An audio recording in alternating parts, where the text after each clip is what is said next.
Bienvenidos a Actuaciencia. Hoy están con nosotros alumnos de la Pontificia Universidad Católica del Ecuador, Quito, de la Escuela de Bioanálisis, que han hecho un trabajo sobre la telomerasa. La telomerasa como una proteína que parece ser que va a darnos la posibilidad de retrasar el envejecimiento. Pero, ¿qué es la telomerasa, Carlos?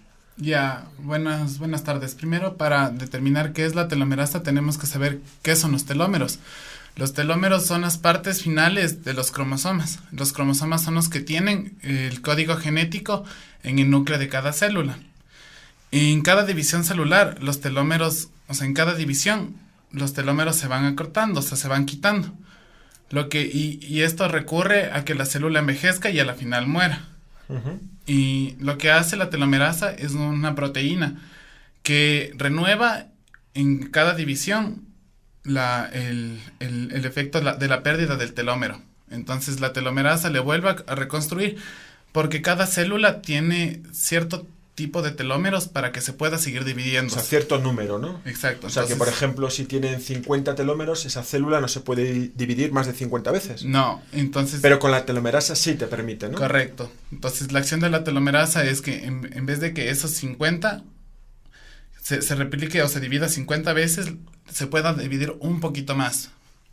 Entonces eso además está relacionado con el envejecimiento. Es decir, si nosotros tenemos un número limitado, si de alguna manera produjésemos más telomerasa o produjésemos telomerasa allí donde no se produce, conseguiríamos que esas células tuvieran un ciclo de vida mucho más largo, ¿no? Exacto, y podríamos llegar a tener una vida mucho más larga o a veces saludable. Sí, eso es muy curioso porque digamos que ya hace muchos años que la ciencia conoce la telomerasa.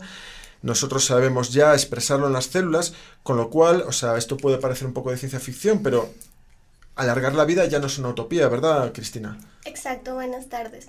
Lo que queremos decir es que la inmortalidad es una utopía, pero mejorar la vida es lo que no es una utopía, porque como dijo mi compañero Carlos, la telomerasa repara los telómeros.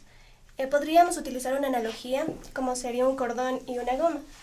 El cordón vendría a ser los cromosomas y la goma vendría a ser los telómeros. Entonces la telomerasa... O sea, la goma te refieres al extremo del cordón, ¿no? O sea, tú tienes un cordón de zapatos, por ejemplo, que tiene como esa terminación de plástico al final, ¿no? Exacto, el plástico vendrían a ser los telómeros. Uh-huh. Pero con el paso del tiempo se van a desgastar. Entonces la telomerasa lo repara y de este modo puede haberse más división celular. Uh-huh. Se han hecho varios estudios y se pudo llegar a la conclusión que las mujeres tienen los telómeros más largos que los hombres e incluso en diferentes países se ha notado que las personas que habitan en ciertos países tienen los telómeros más grandes, entonces por sí, o sea, esas personas viven más. Más que más grandes, o sea, más número de telómeros, ¿no? Exacto. O sea, hay poblaciones que por lo que sea, por selección natural, tienen más número de telómeros y entonces esa población es mucho más longeva que otra que no lo tenga, ¿no? Exacto. Todavía no se conocen los motivos del por qué son más grandes en números de los telómeros, pero podemos determinar que tanto la genética como el medio ambiente influyen para la cantidad de telómeros que se tiene. Es muy curioso porque ahora que hablas del ambiente, nosotros quizás estamos ahora pensando en la genética como la forma que tiene la humanidad para conseguir más longevidad, pero, o sea, nosotros podemos podemos influir en nuestro ambiente para disminuir el envejecimiento, ¿no es así, Ruth? Sí, exactamente. Hay medidas muy sencillas que todos nosotros podemos hacer para tratar de reducir el acortamiento prematuro de los telómeros y por ende el envejecimiento. Entre ellas tenemos el estrés, llevar una alimentación mucho más sana, reducir al mínimo la exposición a la contaminación, practicar ejercicio con regularidad, moderar el consumo de alcohol, si es posible reducirlo. Bueno, aquí en Quito cada vez que pasan los autobuses estos con la nube negra de tóxica, realmente nos están acortando la vida, ¿no? Exactamente.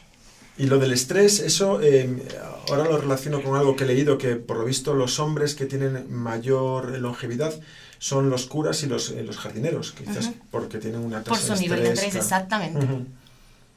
Entonces, realmente, por ejemplo, la humanidad ahora tiene estas dos herramientas, ¿no? Sabemos que controlando nuestros factores de estrés y a lo mejor con el tiempo, expresando la telomerasa, podemos llegar a unas edades... A vivir más, ajá. A vivir más, ¿no? Y esto creo que Erika Cajas, que tú cuando habéis escrito el blog habéis leído un artículo donde parece ser que modificando la telomerasa se pueden llegar a tener ratones súper longevos, ¿no? Sí, de hecho, este experimento se hizo en el Centro Nacional de Biotecnología en Madrid por María Blasco, quien es vicedirectora ahí. Y la conozco yo personalmente, María Blasco. Sí, muy bien. Ella hizo un experimento en el cual se tomó 2 grupos de ratones. Un grupo de los ratones eran con ratones comunes y el otro grupo eran ratones criados en el laboratorio. El primer grupo, que eran de ratones comunes, a estos se les inyectó la telomerasa, pero ellos murieron, porque la telomerasa también replica las células tumorales y las células buenas. Claro, porque los telómeros es un mecanismo que tiene la célula para evitar proliferar descontroladamente, claro. Exacto, o sea, las células se replican, sean buenas o malas. Entonces, como ellos murieron, hicieron el experimento con los ratones de laboratorio, que fue igual inyectarles la telomerasa, pero en cambio a ellos lo que se les puso también es un factor P53, que lo que hizo es frenar las células tumorales, y de esta manera ya solo se replicaban las células buenas. Claro, es decir, metían las 2 sustancias, la telomerasa y la P53. La P53 frenaba el desarrollo de los cánceres, pero las telomerasas ayudaban a las células normales a durar más tiempo, ¿no? Exacto, entonces como los ratones ya solo tenían células buenas, estos vivieron mucho más años. Y se puede hacer esto relacionado con el ser humano y decir que podríamos aumentar su tiempo de vida a 120 años. O sea que, claro, es decir, esto se ha hecho en ratones porque obviamente por un problema ético no se puede experimentar en humanos, pero que claro, o sea, haciendo una correlación con lo que dura un ratón, si se le aumenta unos días, para nosotros serían años. Entonces, o sea, con esta técnica de María Blasco podríamos llegar a vivir 120 años, lo que ahora normalmente una esperanza de vida son 80, ¿no? Exacto, todos alargaríamos nuestro tiempo de vida y también nos mantendríamos jóvenes, que es lo que trató de ver ella. Pues muchísimas gracias por estar aquí con nosotros y bueno, esperamos que vernos en el futuro.